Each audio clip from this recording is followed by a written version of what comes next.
member for Cunningham. Thank you, Deputy Speaker. I am pleased to have the opportunity today to talk about the many ways the Albanese Labor government has delivered for our community when it comes to cost of living relief and improved living standards. Since coming to government, we have delivered 5 income tax cuts in 5 different ways. 50% off the fuel excise to help at the Bowser, the biggest boost to Medicare in its history.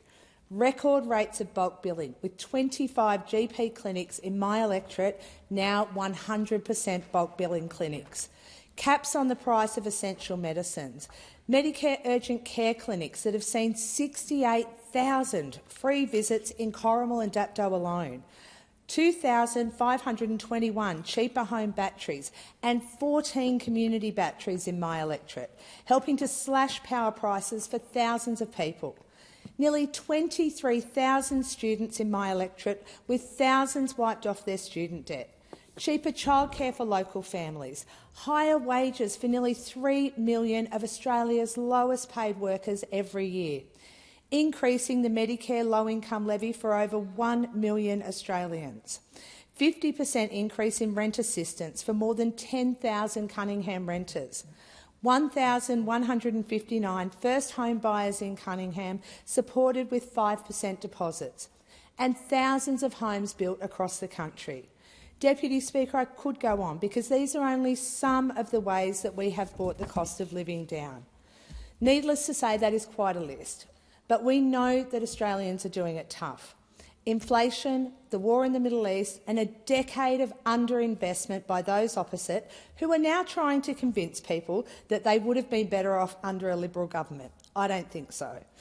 Cost of living has been our #1 priority since we came to government.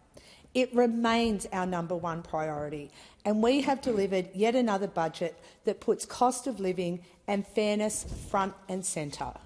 The reality is that the former government did not invest in health. It did not invest in housing, it did not invest in aged care, and it did not give industry confidence in a renewable energy future, just to name a few.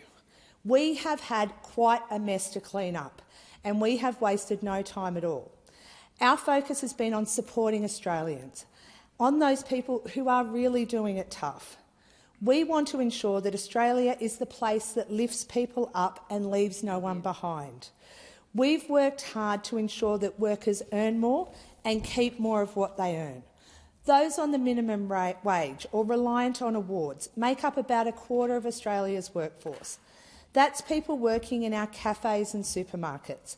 They're our cleaners, hairdressers, aged care workers, childcare workers, delivery drivers, thousands of people who've seen real increases in their wages, with an increase in the minimum wage by over $9,120 every year, thanks to the Albanese Labor government. Deputy Speaker, we have invested $8.5 billion into Medicare, because health and housing are 2 of the biggest drains on household budgets. We've capped PBS prescriptions at $25, down from more than $42 under the previous government.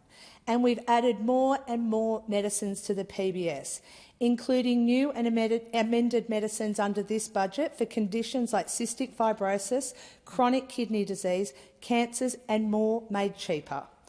All up, in my electorate, we have seen more than 3 million cheaper prescriptions filled since we came to government, and that is a real saving in everyone's pocket. Deputy Speaker, the most effective way to reduce electricity prices is to get more renewables into the grid, and we have certainly done that. For the first time in Australia's history, we now have more electricity in our grid supplied by renewables than by coal and gas. The wholesale electricity price has fallen by 14%.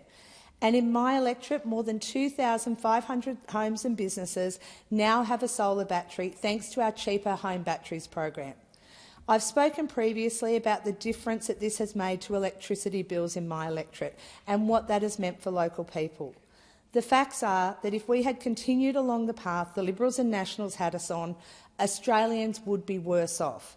In the 10 years they were in power, they built 373 homes. That's it. And they wonder how we are now in a housing crisis. They never had a plan to tackle cost of living and the big challenges that are facing Australians. The Albanese Labor government is committed to delivering real cost of living for all Australians.